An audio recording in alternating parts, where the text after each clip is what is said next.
كيد النسا. هقول أكيد. أكيد كيد النسا كيد عظيم، ومهما قالوا ملوش تطعيم. لو عايزة توقعك هتوقعك، ولو جبت من الموساد تدعيم، ولو عملت نغمة نشاز هتعلمك فن التنغيم، ولو غارت تعمل غارة وتلقى في عز الظهر التعتيم. وإن ظهر لك فيروس حب في لحظة تلاقيها جهاز تعقيم.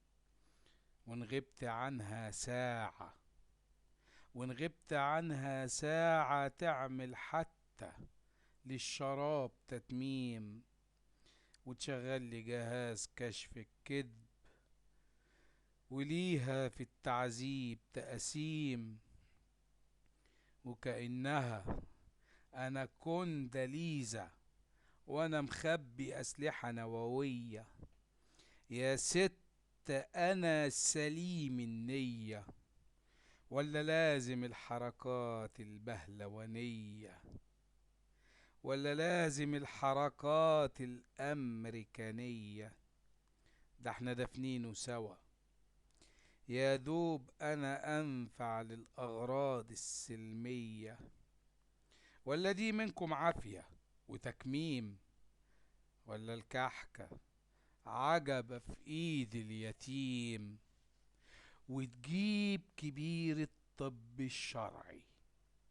افحص حتى في الجنينة الخراطيم، ويا عيني لو قلت بريء، ويا عيني لو قلت بريء، يبقى هنلعب في دور المظاليم، ويمكن تجمد رصيدك وفي لحظة ما تلقى معاك مليم.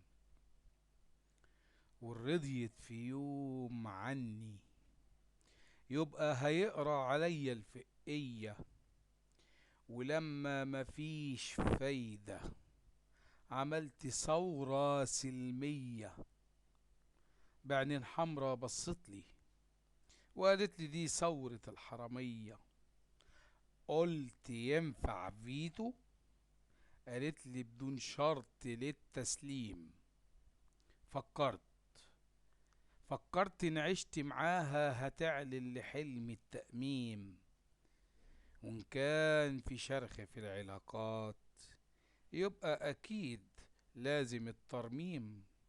وإن كان لازم نفترق نفترق بدون خوف، بدون خوف، بدون تحجيم. وفي الآخر أنا عايز أعيش معاكي بسلام. ده كفاية مشاكل يلي بلا قافية. بلاش للذات تعظيم، ويعيش ويعيش البيت هادي بدون ايد، بدون شرط، ولا ولا ولا للتسليم. قصيدة كيد النسا على لسان فؤاد، إحدى شخصيات مسرحية عندما يتكلم الأفنديات للشاعر مختار فودة.